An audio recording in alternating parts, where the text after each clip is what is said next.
A very good morning to you, Kenyan citizens. Welcome, and this is the Current Affairs segment, your trusted source for the latest news, insightful discussions, and impactful stories shaping our nation and beyond. I'm Angela Kabete, and together with Mr. Kimotho, we'll dive into the latest news and uncover the truth behind what has been happening that is in our country and beyond. So make sure that you stay tuned as we break it down right here, right now. Mr. Kimotho, how are you? I'm good. You are doing well? Kabisa. Hii wiki nakupelekaje? Wiki si mbaya. Antuta complain. Kuna complain. Ukipata nafasi ya kuona siku nyingine, nashukuru Mungu na unaomba ndio uweze kutimiza yale ambayo ulikuwa umepangia kufanya hiyo siku. I agree. Yes. Salimia watazamaji. First of all is kuweza kuwashukuru kwa kuwa pamoja na sisi na pia kuwakaribisha kwenye show. So let us okay, stay there and let us see now what has been happening. Sababu unajua sasa tumekuwa na mambo mengi sana. So let us see now this week ni yapi ambayo yamekuwa yakiendelea. Karibuni sana. Yeah, but before anything else, it is always our norm to give you that is the verse of the day. And today's verse comes from Proverbs 18:15, and this is what it says: "At the heart of the prudent getteth knowledge, and the ear of the wise seeks knowledge." So inaanza kwa kusema the heart of the prudent gets knowledge. A prudent person is a wise and a thoughtful person. A person who doesn't just wait on things to happen. They always seek, they actively seek that is understanding. Their mind is always eager and open to learn through life experiences, through the things that, through the people that are surrounding them, through the instructions they are given. And then in the lake of Sema, the ear of the wise seeks knowledge. A wise person listens carefully with purpose. They pay attention to get wisdom. So it means that we need to listen to the people who have gone ahead of us. We need to keep learning each and every day. We need to be open-minded, and also we need to be intentional when it comes to learning. And that's my take. What about you, Mr. Kimotho? The ears of the wise seeks knowledge. Yeah. So let us be careful with what we hear, what we concentrate with, because that is what feeds the heart. So let us concentrate with what is important and what is going out to help you. Yeah. And that is the verse of the day. And now let's head over to what has been happening, because as you said, each and every day there are new stories, and it is our responsibility to make sure that you as a Kenyan citizen, you stay updated of what is happening. I have the Daily Nation with me. I have the Standard newspaper. So on today's Daily Nation, these are some of the highlights of what we'll be checking out today. Tutangalia, that is the political uncertainty of the ODM. These are things that we'll be checking out today. And on the Daily Nation, America, what did Raila say? That is the late former Prime Minister Raila Odinga about ODM movement, since kunaonekana kumekuwa na some political tensions there. And then we'll be checking out about Wamendika, that is storm of laws. Ruto, that is our president, signed on Dark Wednesday. Dark Wednesday, that was last week when the death of the late former Prime Minister Raila Odinga was announced. And now the question is this: why sign it that day? And then tutangalia mambo ya governance and legality. We're checking out mambo ya crime, and then the education sector. What about you? Actually kwa standard nikiangalia hapa ninaona that is kuna issue to do with those bills. Naona kuna the issue to do with exam. Naona pia kuna issue to do with humanitarian issues, among the other issues ambazo naona zikiweza kuangaziwa hapa. Okay. Yeah. Are you good? We start with the standard. Last week yote, that is tumekuwa tukiona gazeti imekuwa ikiangazia maisha ya the former prime minister. Yeah.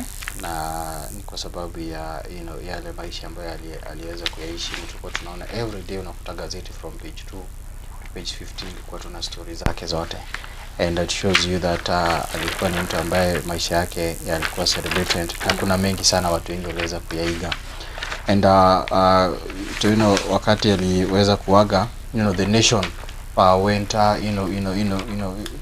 kuna mambo tofauti, the morning period, ile kushangaa, kushtuka, because it is something ambayo kwanza kulikuwa na speculation about his health. So wakati ya maneno yalifanyika, sikakuwa na changamoto kwa nchi. But despite of that, all that happening, is that there is also something that happened also during that period wakati watu walikuwa na mourn. The president went ahead and signed 8 controversial bills on the same day. And it raises a lot of questions, because sometimes what you say, what you speak determines so much now the actions that you do. Because you know, I think whenever you're having a death of a person, you leave everything aside. Actually, that is what he said. Yeah. He's going to leave everything aside. Yes. Yeah. But leaving everything aside, it meant something else happened.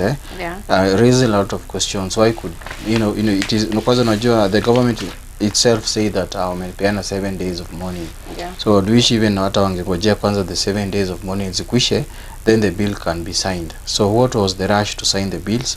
What is these things that ilifanya iweze kufanya kama imefichika? Mark that all these bills zilikuwa zimekuwa advertised in the newspaper, because kwa tunasoma hizo memorandum, watu wanaambiwa submit their memorandums, watu wanaambiwa that is waende that is anapia kwa kuwa na some public participation pale. But what was the rush of doing all this? Because it raises a lot of questions. Sometimes you might be having something good for the nation, but the method and the formula that will do raise a lot of questions. So nikiangalia kwa gazeti la Standard, that is 4 hours, in fact 4 hours after Raila Odinga death, President Ruto signed 8 controversial bills into law. Measures critics says that betray the very freedoms that Raila spent his life defending. Among them is the new Cybercrime Act, which while written in this, safeguards against online frauds and harassment, hides vague clauses that could muzzle free speech and silence dissent. Former Chief Justice Maraga has condemned the move as a mockery of Raila's legacy and announced plans to challenge the law that is in court. Tuko na the Cybercrime Act criminalizes publishing false digital information, threat of up to 3 years imprisonment, a fine of 5 million. Vogue defining of cyber harassment targets activists and opposition, that is handling them jail term 5 years, a fine of 10 million. State agencies can block website or online content without court approval, enabling shutdown of critical media and voice. Allow police to demand user data from a service provider, raising concerns over political spying and privacy violation. Also another nini hapa naona akisema that is there is a possible that is a proactive enforcement of the law creates fear, leading to that is coercion and a self coercionship online. So you can imagine now, kulingana na hii bill yale mambo ambayo yako pale ndani, na nikiangalia gazeti la Standard inaelezea the same thing that is in page 4 and also in page 5. And actually now the former Chief Justice amesema see you in court because of all these issues ambazo zilikuwa pale. Na also the former Chief Justice pia naye ni presidential candidate. Kwa hivyo pia kuna mtazamo tofauti ambao ako nayo. So you can imagine these bills kwa sababu ni 8. The bill signed into law on October 15. Computer Misuse and Cyber Crimes Amendment Bill 2024 and the Privatization, that is a Bill 2025.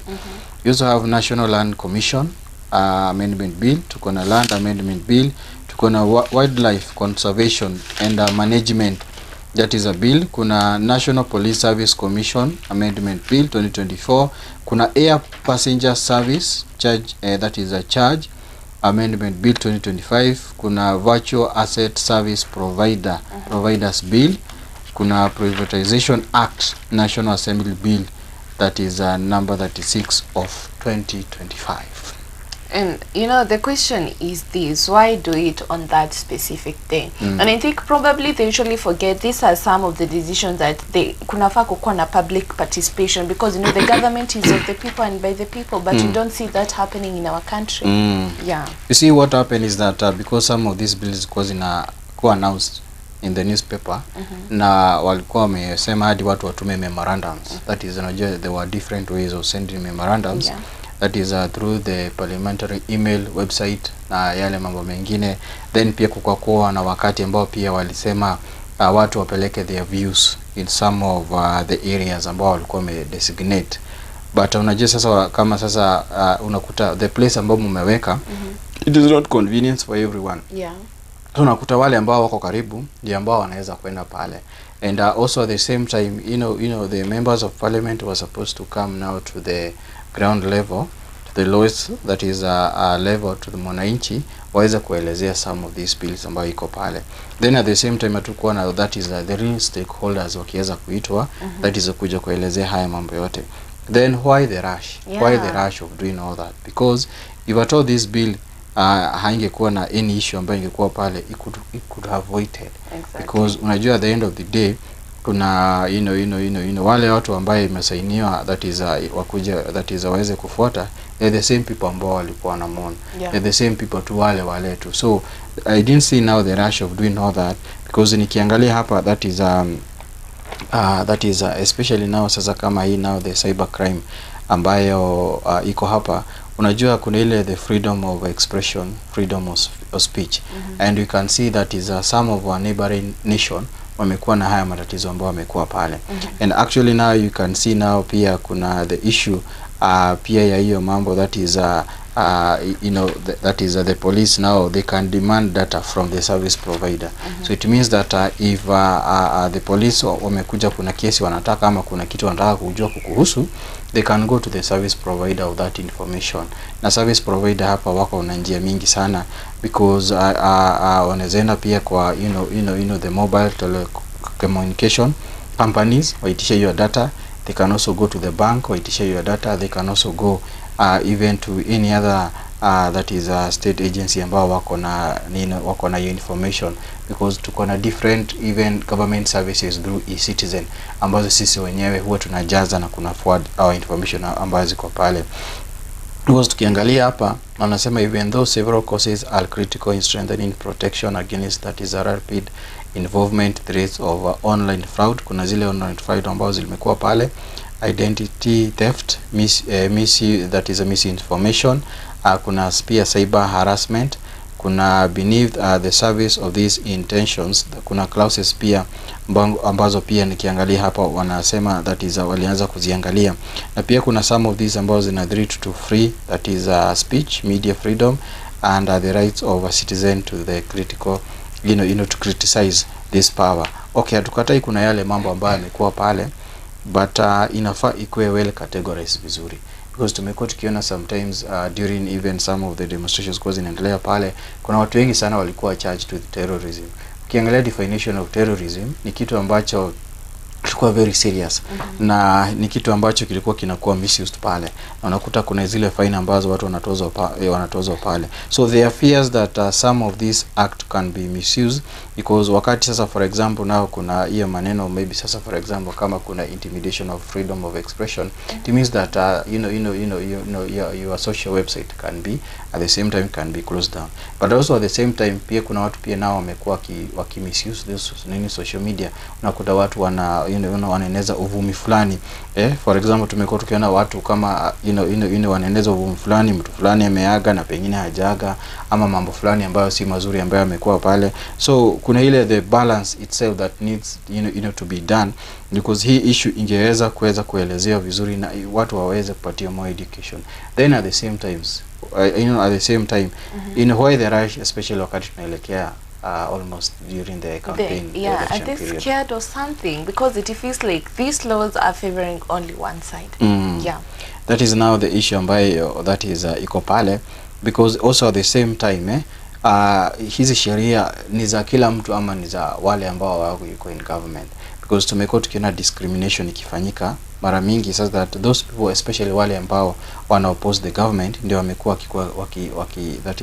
wakikuwa apprehended, na tumekuwa tukiona hiyo ikifanyika sana, because pia ninakumbuka kuna that lady ambaye alikuwa ametengeneza the website, kuna some other guys ambao pia walikuwa na mambo yao ambao walikuwa wanafanya pale online, na watu wengine wengi ambao tumekuwa tukiona pia some of the activists tumekuwa tukiona pia bado wakiwa apprehended na mambo yale mengine ambayo yako pale.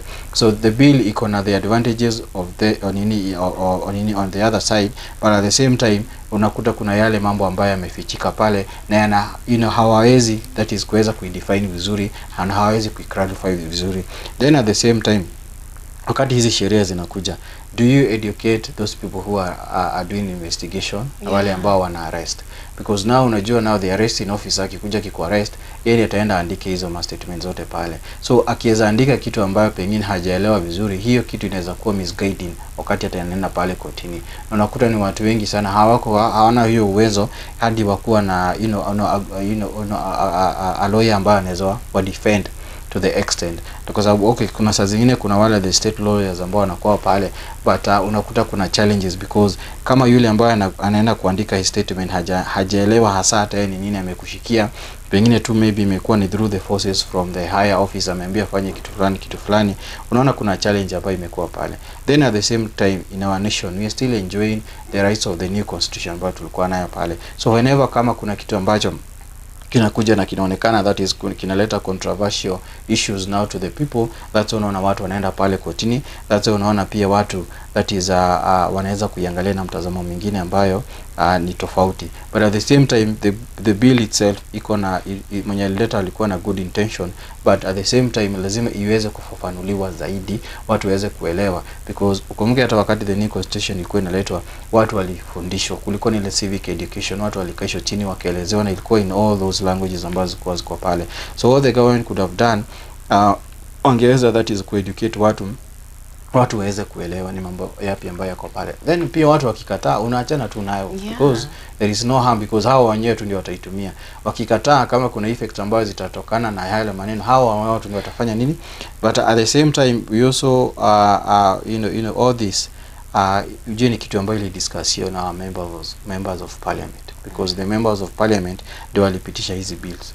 Zilienda through different sessions, readings, wakaweza kuidiscuss, wakaweza kuifanyia yale maneno ambayo waliweza kuidiscuss, then ikimaliziwa inaenda now to the president. So the president sasa analetoa kitu ambayo the members of parliament wale ambao tulichagua wameshapitisha pale. Unajua the members of parliament akienda pale bunge, kila mbunge ana represent watu wake. Kwa hivyo wakati mbunge anapitisha, yeye anasema ya kwamba nimetumwa na watu wangu ambao walinichagua nikuje nipitishe hii kitu. So the president wakati analetewa pale, yeye analetewa kama kitu ambacho already kimepitishwa, because ikiletwa pale pia kuna the attorney general ambayo pia anafaa yeye ndiye anakuwa legal advisors of the government. So ukiangalia hiki kitu bado at the same time before the figure kwa president haikufika tu pale, kuna zile different stages ambazo zilipitia pale. So even if pia kutakuwa na some queries ama some issues ambayo ilifanyika, pia there are other people ambao walidiscuss na wakapitisha haya ambao ni the members of parliament. They also need to be questioned,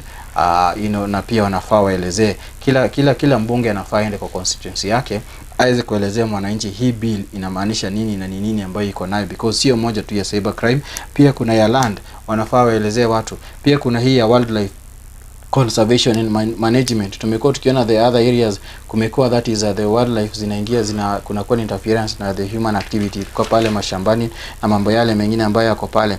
Pia the same time tukiangalia kuna virtual asset service providers wakuja waelezee wananchi hiyo inamaanisha nini, that is na mambo mengine ambayo yako pale. The land amendment bill inafaa pia wakuja waelezee wananchi nini inafanya, because kuna watu wako na na land kule urban centers, maybe kuna sheria fulani pengine imechange, because unashtukia pengine watu wanakaa mahali for more than 20-30 years, then all of a sudden the government inakuja inasema hapana, hii sehemu ambayo mmekuwa mkiishi for all those years ni sehemu ambayo imetengewa kitu fulani. So they need also now to come out clear and make sure that they educate the people to be able now to understand some of these laws ambazo wamepitisha, because they're the same people ambao watakuja wanakuwa waweza kuimplement these laws ambazo waliweza kupitisha pale. And can we say probably they took advantage of the moment, Mr. Kimotho? That is just by the way. We really don't know about that. But I think those in leadership, including our president, they need to be reminded that this is a government, and the government is of the people and by the people. And as you have said, they need to educate Kenyan citizens in each and every thing that they implement, especially for the bills themselves. Yeah. And away from that, that is, now let's dive into politics. That is matters to do with the ODM party. Orange Party split by wrangles on its 20th anniversary. And there is a question here. What did the late Raila say concerning that is ODM? Faction wars within the ODM movement has intensified, with rivals clashing on the political direction decreed by the party leader, that is Raila Odinga, who died last Wednesday. The dispute on the outfit's commitment to the broad-based government. Don't forget that that is the late Raila was part of the broad-based government, and subsequent support for President Ruto's re-election are twist issues on which each side is conveniently interpreting Raila's word to its advantage. But what was his wish? That story is on page 4 and 5. But I can see that there's sentiments from different political leaders who are in the ODM party, and I'm going to read them. Hapa kuna the ODM Secretary General, that is Edwin Sifuna, and this is what he's saying. Raila said that as a party, we must prepare ourselves for the 2027 general election. Those spreading other narratives here, those spreading other narratives here, Raila has previously asked them, who told you? We will follow the last standing instruction of Raila. And then we have that is here, Governor James Orengo. And so I am one of the people who believe we must keep ODM. President Ruto, let us not kill parties. Political parties are the foundation of democracy. And then we have that is Homa Bay Governor Gladys Wanga. The last instruction he left us with, and I remembered him speaking at the burial of Dr. Phoebe Asio. He said he made a clear decision to work with you. That is, into quotes, Ruto.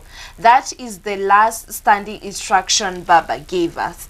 And then we have that is Minority Leader Junet Mohammed. Raila told us to remain in the broad-based government. It is on record. ODM will either form the government or be part of the government.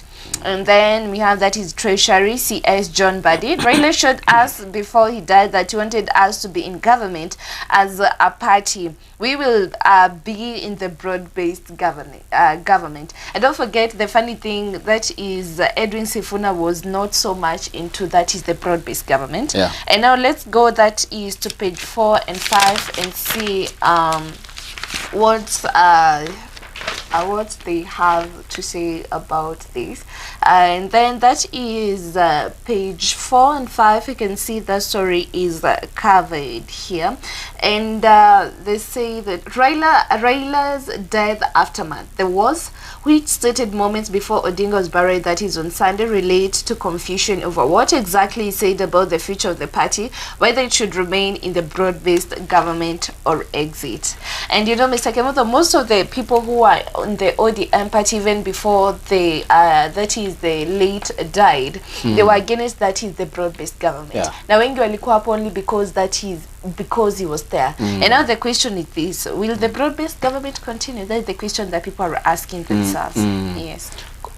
Competitive wrangling, according now to Authority and Stability in ODM, has arrested on Raila's personal magnetism, loyalty to the leader, and trust in that is in the lead, as well as the Raila's myth and personal moral, that is so the departed leader, especially either the melting point for the internal, that is a clinic, ideological and a generational competition.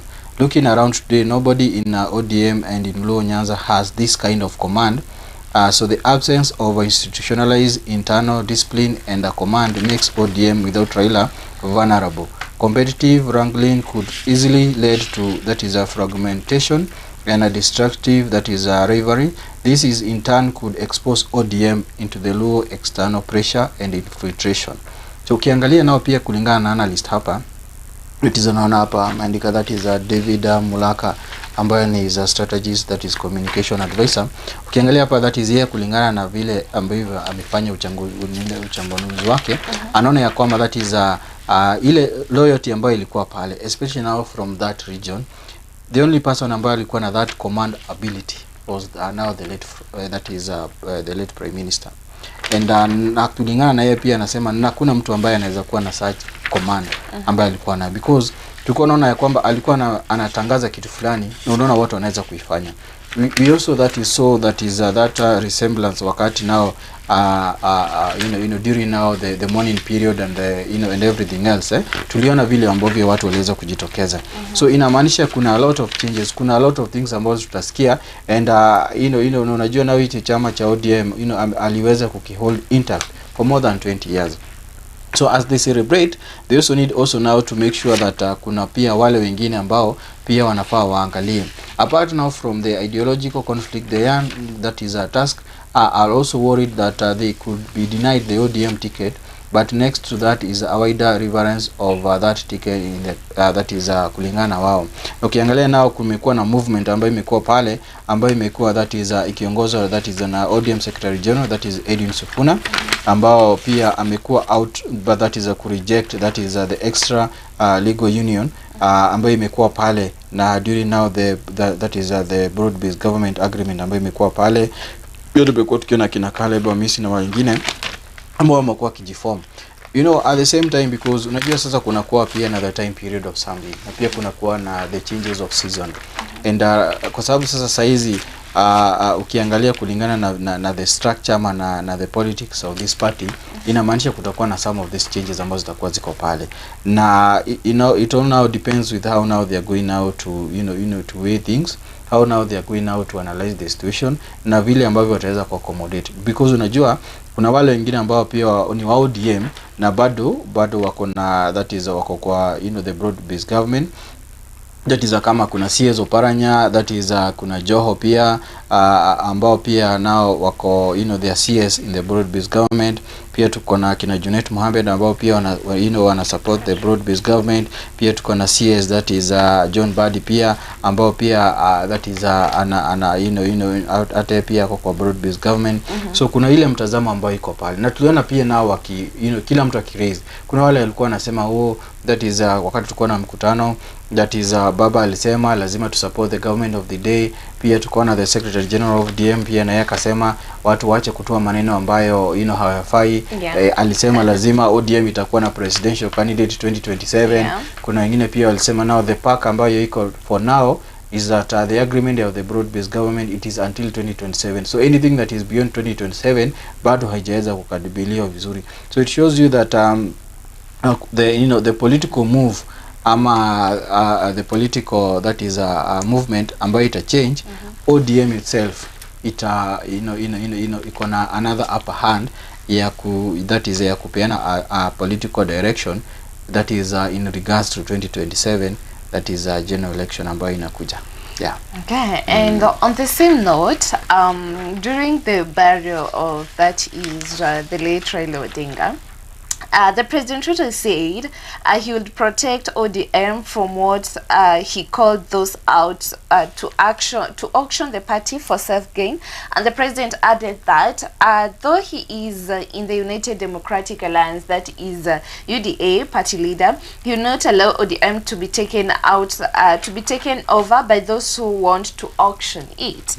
And God willing, and still in addition to that, he said that God willing, ODM will either form the next government or be part of it. That is what the President said. I don't know if I should say this is bringing that aspect the way he's confident. Ana shida hata akishindwa. Unajua saa zingine kuna ile confidence ya kusema just to show that just first of all ni kupay your supporters for confidence. The same time pia nile tu ya ya kujipea tu psych, but deep down we know the truth, right? And this is politics.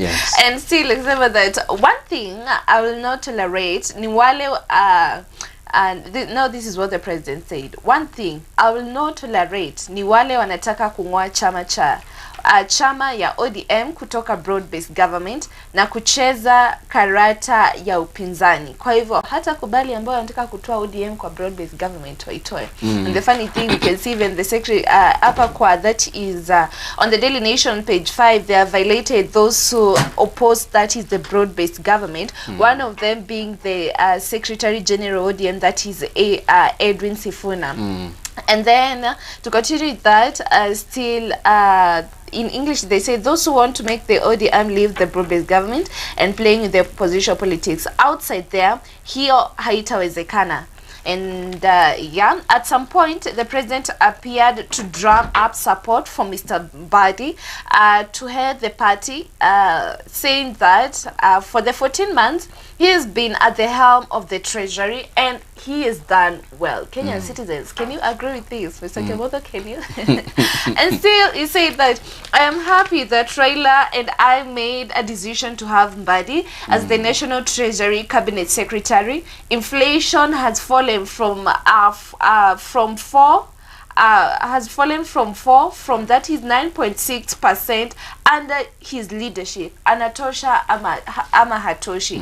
You know, seeing that inflation has fallen and Kenyan citizens are still complaining out there things are expensive, can Kenyan citizens feel the numbers that the president is mentioning, especially that part inflation has really fallen? Yeah. Unajua kuna the talk na pia kuna the reality. Yeah. And the government emphasize so much with talking, you know, doing very very energetic speeches ambazo tunaziona pale, but kuna ile the reality of things. And the reality of things ni yale mambo ambayo yanafanyika pale. Watu wanakuwa affected na the inflation ambayo iko pale, au akisoma kile ambacho wanasoma pale kwa mwananchi, bado kuna ile that is the hit ambayo yeye mwenyewe ambao hao ni wenyewe ndio wana feel pale. Yes. And because at some point the president appeared to drum support for Mr. Bahati to head that is the ODM. Is he in a position to give his opinions when it comes to the party who should lead the party?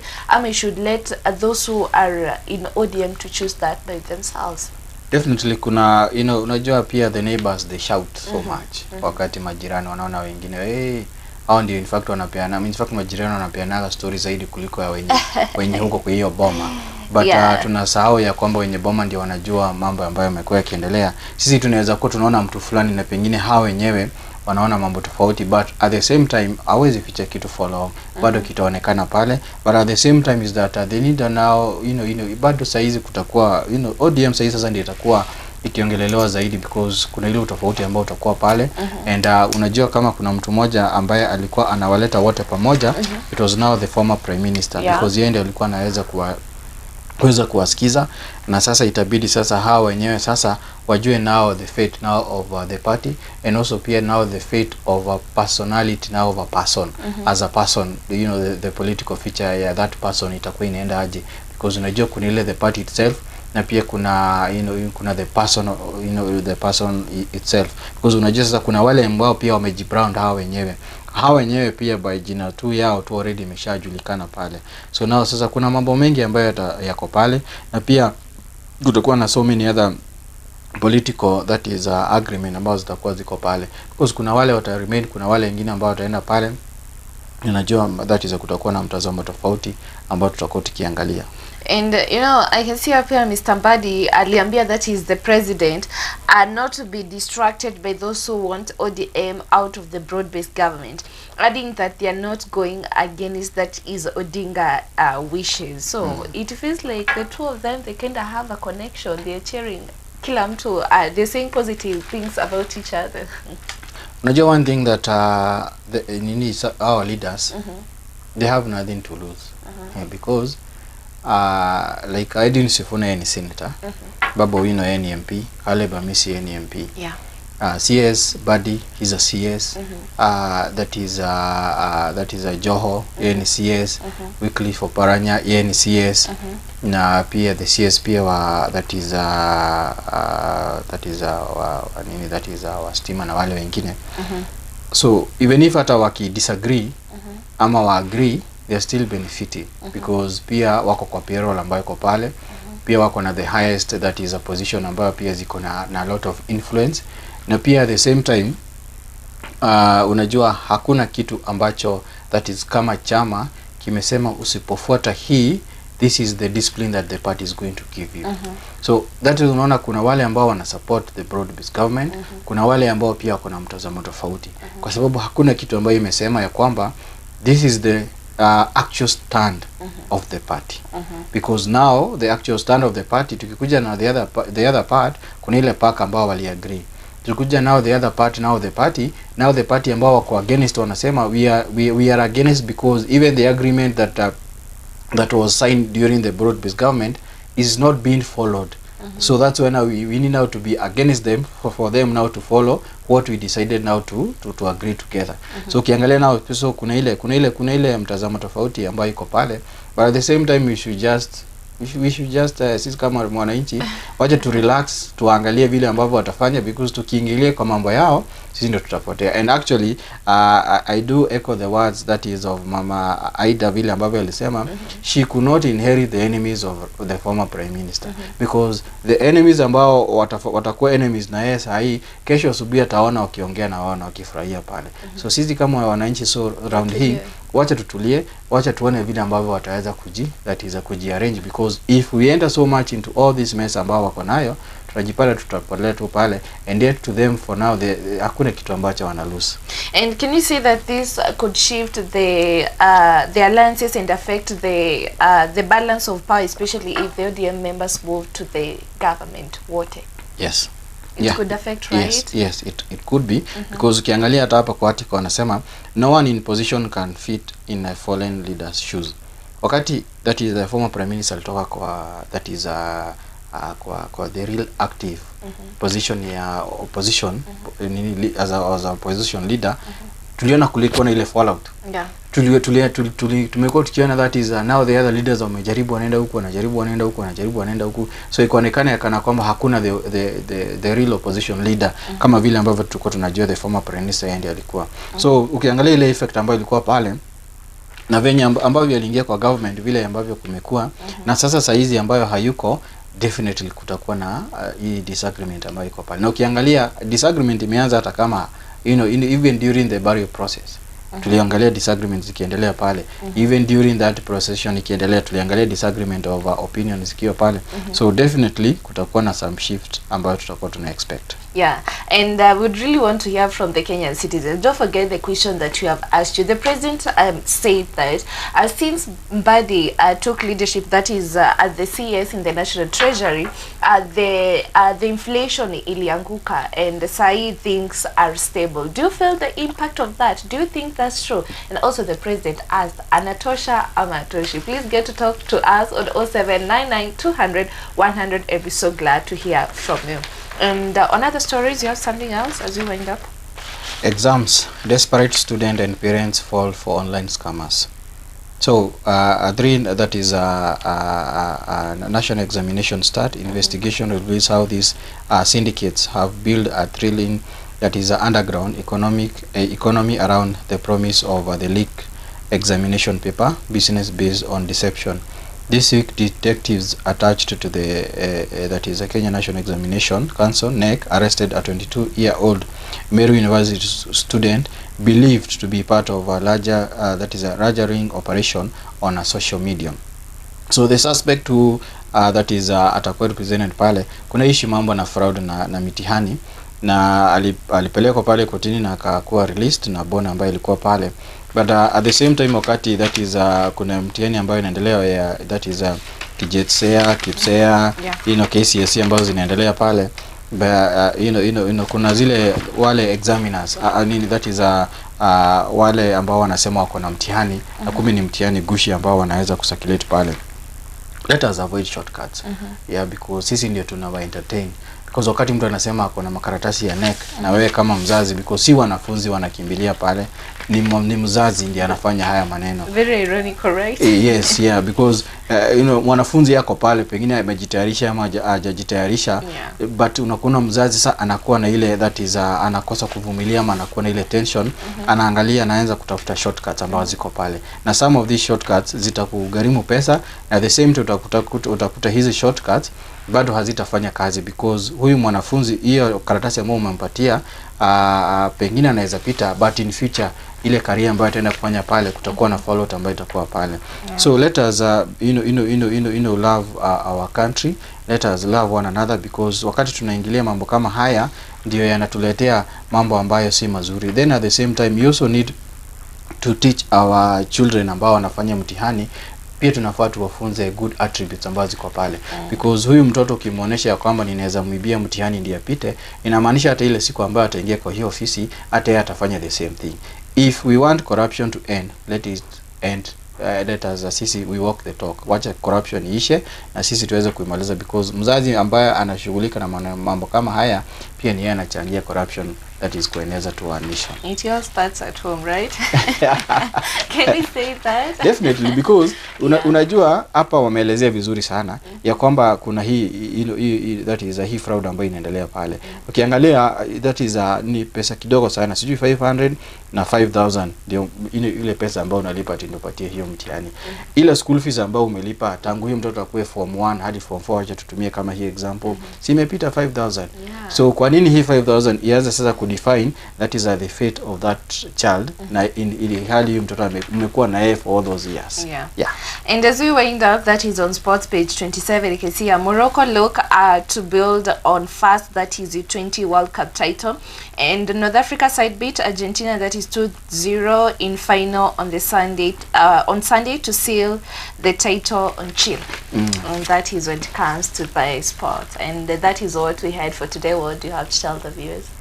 Also to thank them for the way wamekuwa pamoja na sisi, and also during that period na pia kwa vile wamekuwa kiweka their comments, and also at the same time bado IBC bado hawajafunga, watafunga hadi until I think ni 2nd of November.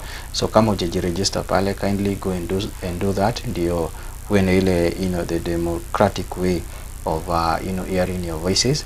Pia let us try to be good readers so that we can identify what has been happening, ndio tusipatwe tu ina surprise na yale mambo ambayo yanaendelea. Kuwe na siku njema yenye baraka. Thank you so much for tuning in for this segment, that is the current affairs show. We are always here to make sure that you stay updated of what is happening, that is in our country and beyond. My name is Angela Kabete. Till next time, God bless you abundantly. Bye bye.